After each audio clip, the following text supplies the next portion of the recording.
Hello दोस्तों, मैं आपका होस्ट और दोस्त अमित आपका स्वागत करता हूँ अपने यूट्यूब चैनल अमित अपडेट्स में। आज हम लोग कक्षा 10 पुस्तक का नाम है क्षितिज और पाठ का नाम है पद, जिसके लेखक है सूरदास।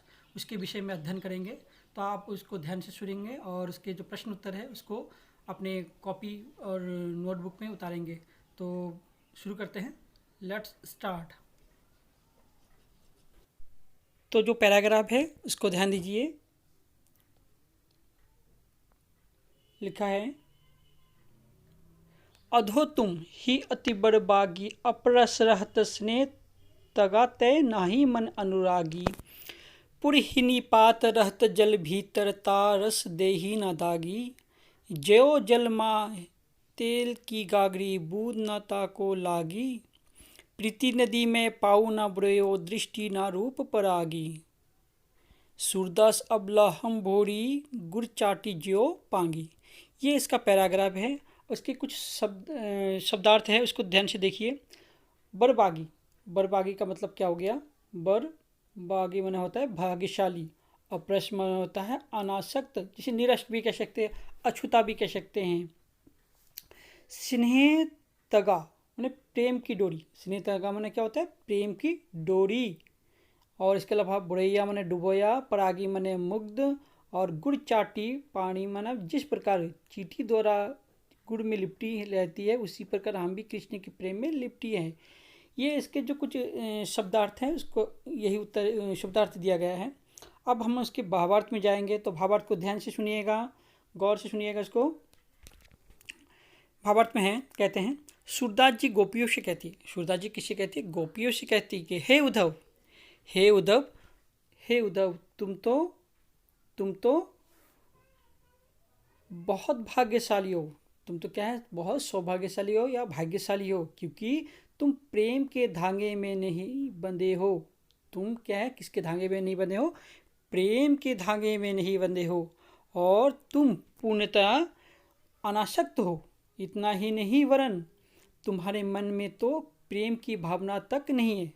तुम्हारे मन में क्या नहीं है? प्रेम की भावना तक नहीं है। कमल पत्र सरोवर जल में रहता है। जिस प्रकार कमल का पत्र, जो कमल के पौधा होता है, वो कहाँ रहता है?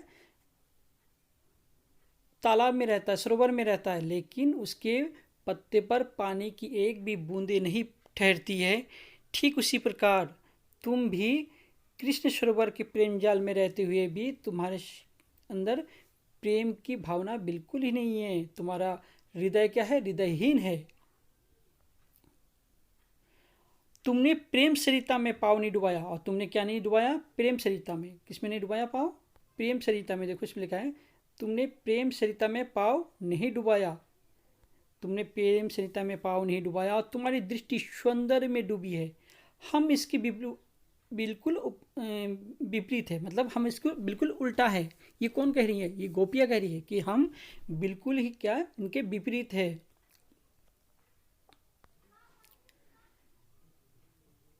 हम तो भोली वाली हम तो भोली भाली दुर्बल नारी है, जो कृष्ण की प्रेम की मिठास में तक भी कृष्ण की प्रेम की मिठास में डूबकर उन्हीं में भांति लिप्त हो गई है। हम किस में लिप्त हो गई हैं? कृष्ण की प्रेम की मिठास में कहाँ लिप्त हो गई हैं? डूबकर उनसे उनसे उसी भांति में लिप्त हो गई है। जैसे उन्होंने कहा कि हम कैसे लिप्त हो गए? प्रेम की मिठास में डूबकर उसकी भांति लिप्त हो गए। जैसे चींटी जो होती है, वो गुड़ खाने के लिए जाती है और गुड़ में चिपक कर वहीं पे मर जाती है। ठीक उसी प्रकार हम भी श्री कृष्ण के प्रेम में ऐसे बन गए हैं कि हम क्या हो गए हैं? हम श्री कृष्ण के प्रेम में ऐसे अटूट प्रेम में लग गए हैं कि हमारे लगता है हमारे प्राण ही विसर्जित क्यों ना हो, लेकिन हम उनको देखिए। पहला प्रश्न है, प्रश्न को गौर कीजिए। कौन नंबर देखिए, कौन नंबर पे लिखा है कवि तथा कविता का नाम लिखिए। अब कवि का नाम क्या हो गया? कवि का नाम हो गया सूरदास, और कविता का नाम क्या हो गया? कविता का नाम है पद। ये इसका पहला उत्तर है। अगला प्रश्न ख नंबर देखिए। ख नंबर में लिखा हुआ है, देखो, इस पद का प्रमुख प्रतिपाद विषय स्पष्ट कीजिए। तो इस पद का प्रमुख प्रतिपाद विषय क्या हो गया? गोपियों और कृष्ण के प्रति प्रदर्शन। गोपियों का कृष्ण के प्रति प्रेम प्रदर्शन, गोपियों का कृष्ण के प्रति प्रेम प्रदर्शन। ठीक हो गया।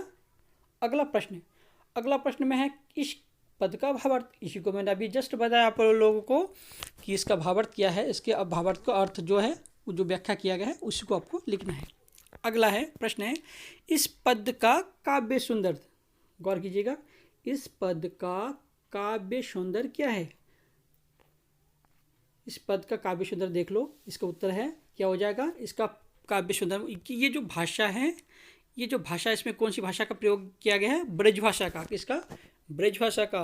अलंकार का है, उपमा अलंकार है और रूपक अलंकार भी है। और रस का, किस रस का प्रयोग हुआ है, वियोग रस और श्रृंगार रस। छंद भी है गेपद छंद। तो इसके ये श्रृंगार क्या हो गया, श्रृंगार रस का भी प्रयोग किया गया। ये चीजों का क्या हो गया, काव्य सुंदर हो गया। अगला प्रश्न है उद्धव को, यह है प्रश्न नंबर, देख लो, उद्धव को क्यों सौभाग्यशाली कहा गया है। अब इसका प्रश्न उत्तर क्या हो जाएगा, इसका उत्तर हो जाएगा उद्धव को सौभाग्यशाली इसलिए कहा गया है क्योंकि उद्धव श्री कृष्ण के प्रेम में बंधे नहीं है, क्योंकि श्री कृष्ण के पास रहते हुए भी क्या है, उनके अंदर प्रेम की भावना बिल्कुल नहीं है। अगला प्रश्न हो गया चींटी और गुड़ का उदाहरण किसके लिए दिया गया है। 4 नंबर देखिए, 4 नंबर, चींटी और गुड़ का उदाहरण किसके लिए दिया गया है। चींटी और गुड़ का उदाहरण गोपियों और श्री कृष्ण के लिए दिया गया है। जिस प्रकार चींटी गुड़ को खाने जाती है और अपना जान त्याग देती है, अपना प्राण दे देती है, ठीक उसी प्रकार श्री कृष्ण क्या है, गोपियाँ क्या है, श्री कृष्ण के प्रेम में अपने जान तक देने को तैयार है। अगला प्रश्न हो गया कि कमलपत्र की विशेषता क्या है। तो कमलपत्र की विशेषता क्या है, कमलपत्र सरोवर में जल, सरोवर के अंदर रहते हुए भी कि उसमें पानी की, उसके पत्ते पर पानी की एक भी बूंद नहीं ठहरती है। ये क्या हो गया है, सरोवर पर कमलपत्र की विशेषता है। तो आप लोग इसको ध्यान से सुनिए और भी आप लोग रिपीट कीजिए इसको और अपने कॉपी में इसको नोट कीजिएगा। ठीक है, धन्यवाद।